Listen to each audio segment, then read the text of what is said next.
This is Local 15 News. This is an awful tragedy, and our hearts go out to the families. This is a team effort, guys, and we're all giving 110%. Search crews continue to comb Mobile Bay after a violent and deadly storm caught the annual Dauphin Island Sailboat Regatta and other boaters by surprise. Now, here's what we know right now. 2 people have been confirmed dead. 10 boats capsized. Some have sunk to the bottom of the bay. 3 of those were sailboats involved in the regatta. The U.S. Coast Guard has also confirmed 4 other people remain missing tonight.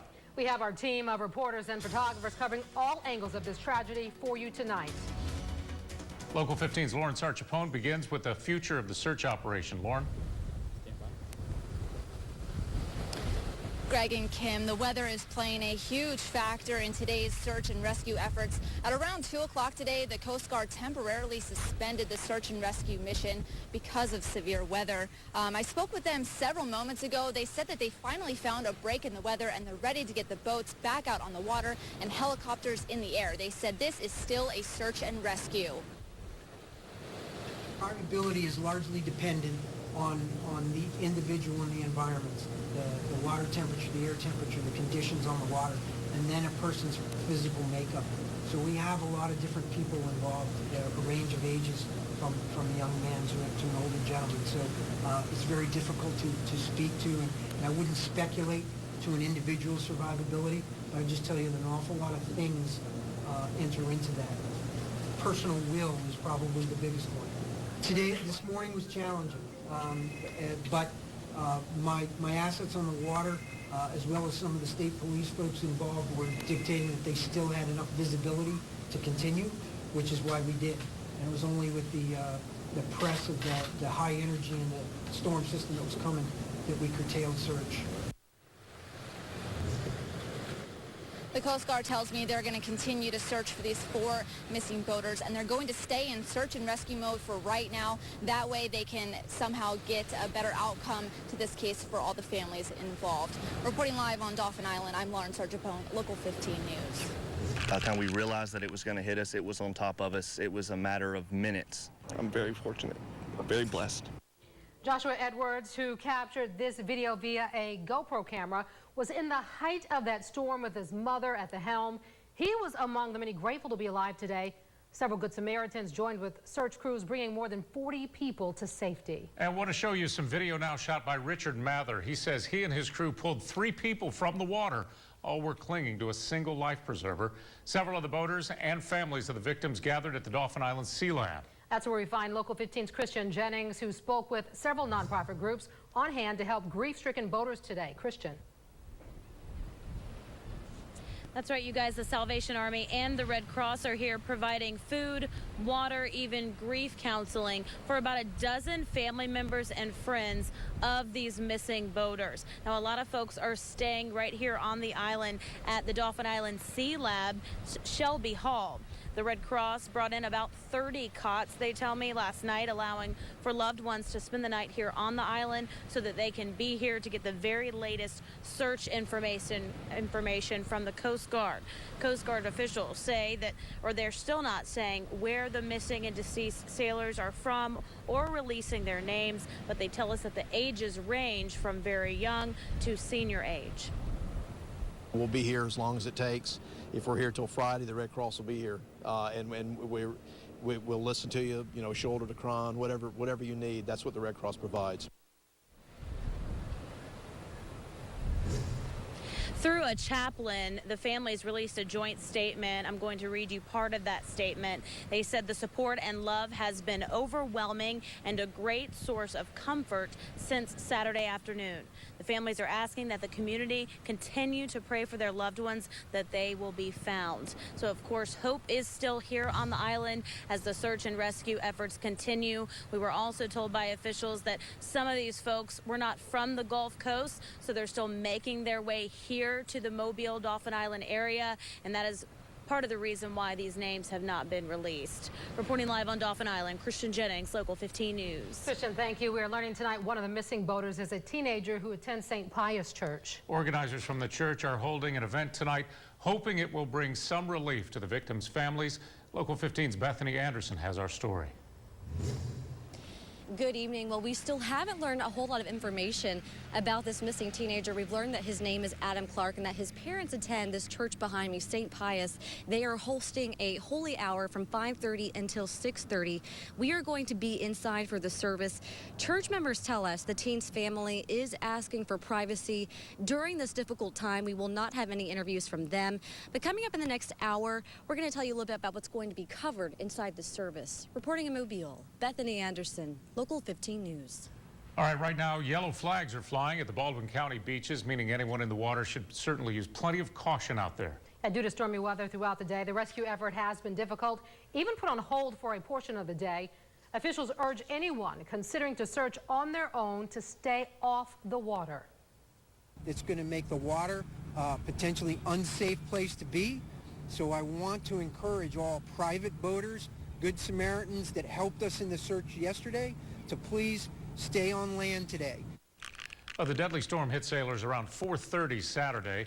Local 15's chief meteorologist Derek Beasley has a breakdown now of what transpired to make that deadly weather occur. Derek? Well, Greg, Kim, we're watching it early in the morning. We had that round of storms early in the morning across parts of the area, mainly for North Mobile and Baldwin County and parts of Northwest Florida. But then we were seeing the second round developing back into parts of Texas and Louisiana as early as about 8 and 9 o'clock in the morning. So we were expecting them to arrive right around that time. Now, the Storm Prediction Center out in Norman, Oklahoma, put out a severe thunderstorm watch for the area at 1:35 p.m. The first severe thunderstorm warning for the area from Mobile County, mainly South Mobile County, came at 2:21. Right around that time, we started to see the storms pushing into Mobile County. Another severe thunderstorm warning was issued for Mobile and Baldwin County until 2:47. Now, the storm started to cross over Mobile Bay right around the 3 o'clock hour, and maybe a little bit after that towards about 3:15, 3:20. What I have here is the radar image right at 3:08, and you can see the leading edge of what we call a bow echo, or basically the line of thunderstorms kind of bows out, indicating that strong winds are within the storm, and you see how it bows out as it pushes across the bay there. And you can see right at 3:08, that's when the storms were starting to push over the bay, over towards Baldwin County. So it took between about 3:08 and I'd say about 3:20 for the storms to totally clear Mobile Bay. And that's where we're starting to see some of the wind gusts, 60, 70 miles per hour. There was a wind gust down at Middle Bay Lighthouse at about 70 miles an hour right around that time. So again, there was plenty of advance warning for this system, at least in terms of the meteorologists getting the word out. And that's just kind of how things transpired that day, Greg. And once it came, it was about 15 minutes of terror for those poor folks out there on the bay. Several survivors were hoping to recover parts of their boats following the storm. Yeah, however, today's rain stopped those people from salvaging what was left of the destruction. Local 15's Madupe Idowu spoke with boaters who say this race is one they will never forget. Madupe?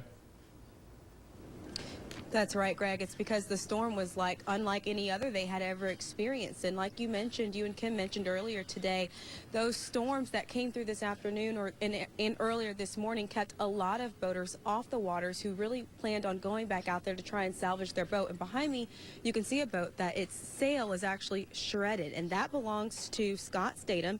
He participated in the Dauphin Island Regatta this weekend. He came back to the Fairhope Yacht Club this morning, where I'm at, to actually assess the damage to his boat. He was caught up in that storm. He tells me his boat almost flipped over. Water started coming in. He had to let his sails go to stay afloat, but he tells me he's one of the lucky ones. It'll only cost about $600, he tells me, for used sails and more than $1,000 for new ones. I'm told some boats were split in half, others sank, and dozens of people were sent overboard. It felt like 60-mile-an-hour winds going this way, then this way, then this way, then this way, then this way. And sails just, and the boat was heeled over.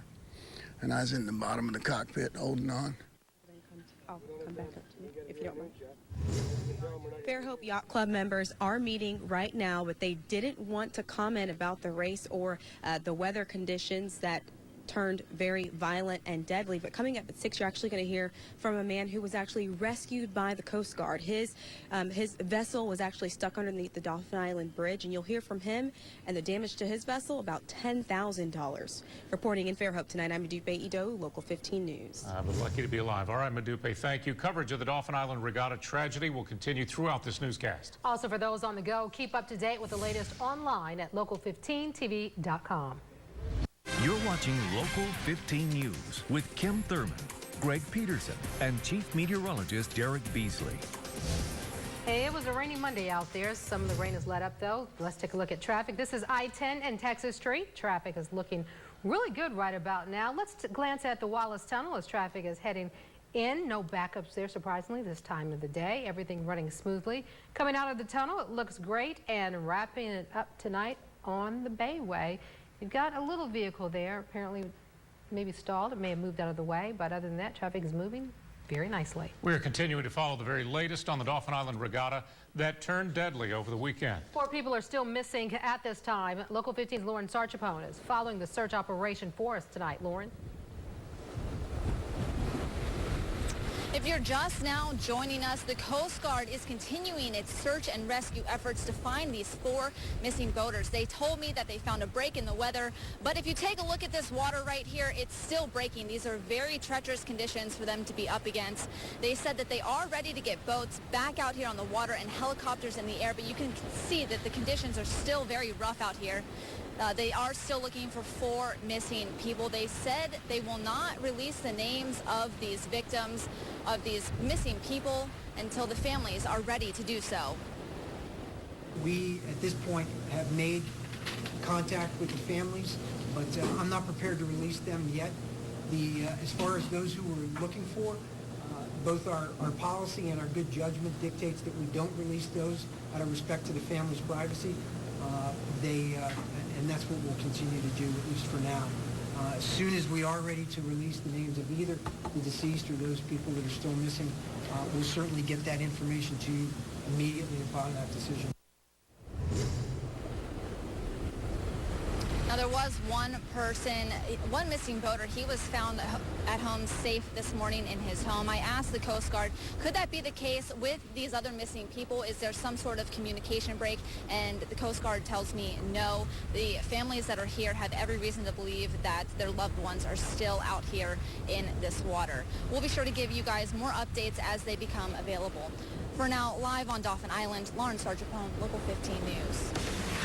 Local 15 weather with Chief Meteorologist Derek Beasley.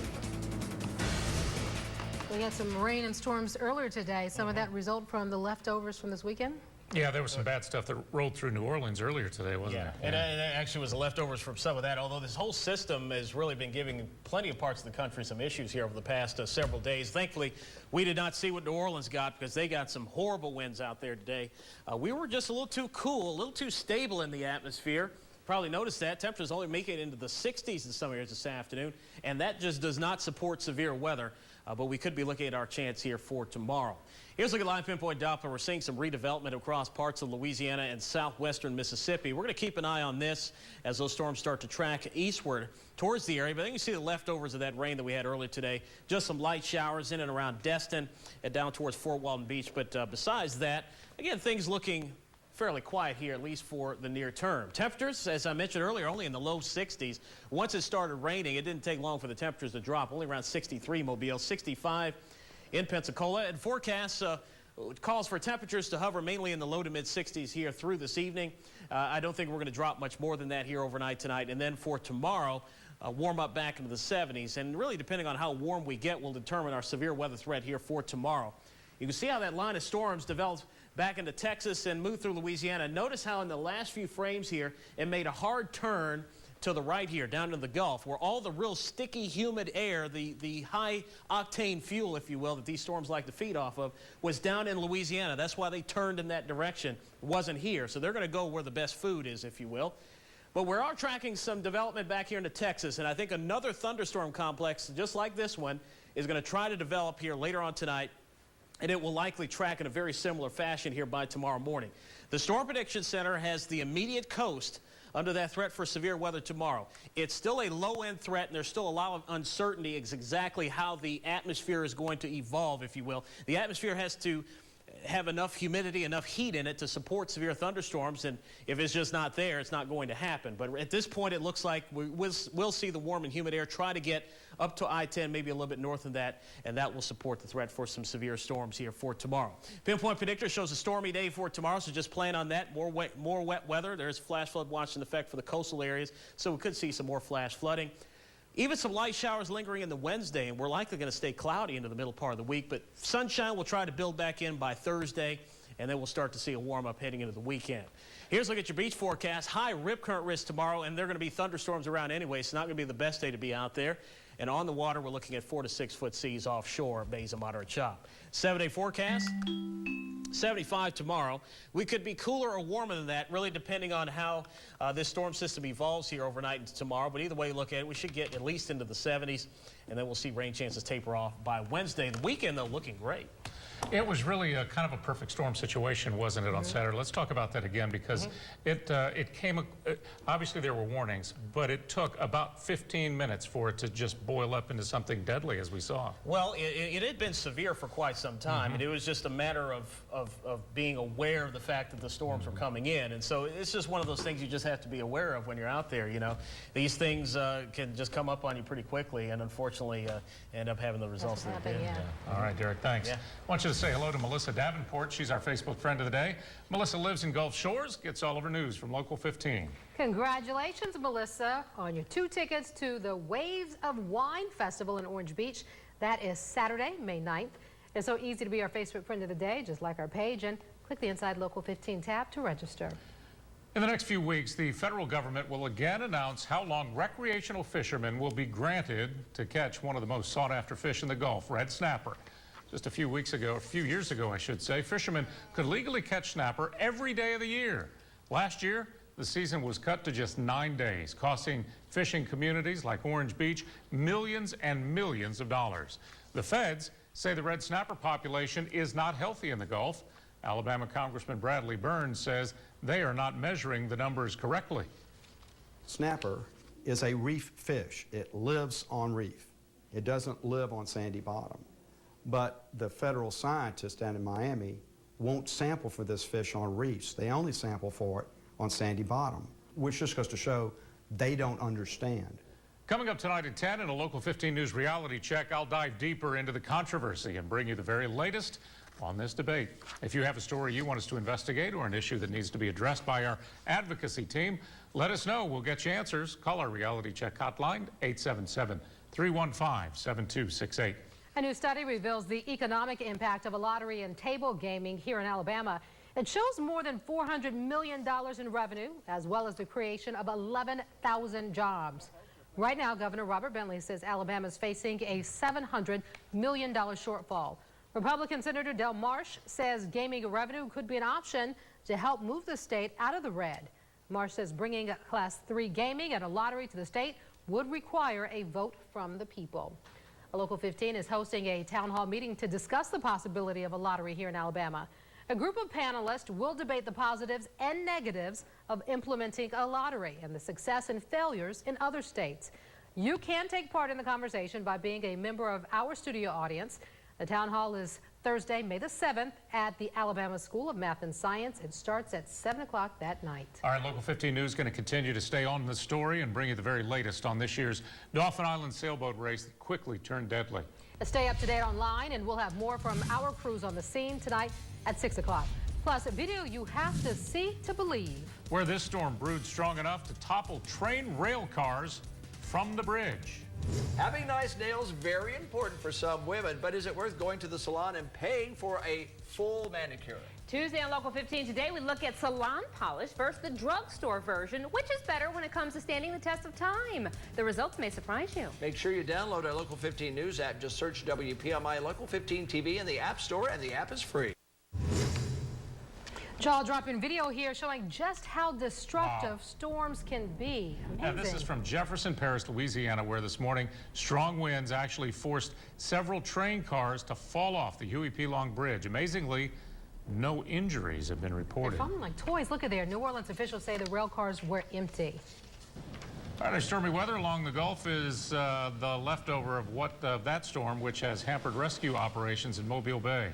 The rescue stems from a deadly storm that killed 2 people and displaced 4 others during Saturday's regatta on Dauphin Island.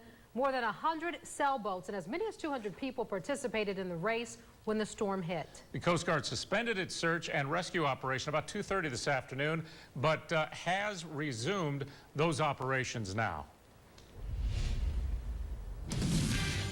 All right, this is a look at traffic on the Bayway right now. Here's what you can watch tonight coming up on Local 15. All right, the rain's going away, or we're going to still expect to see some more wet weather? Coming. Yeah, it looks like we have some more storms in the forecast overnight Thursday. Still have a chance for some flash flooding as well. Flash flood watch in effect. We'll be watching the severe threat too. All right, Derek, thanks. And thank you for joining us for Local 15 News at 5. News stories coming up at 6. NBC Nightly News is coming your way next. We'll be back here in 30 minutes, so keep it right here.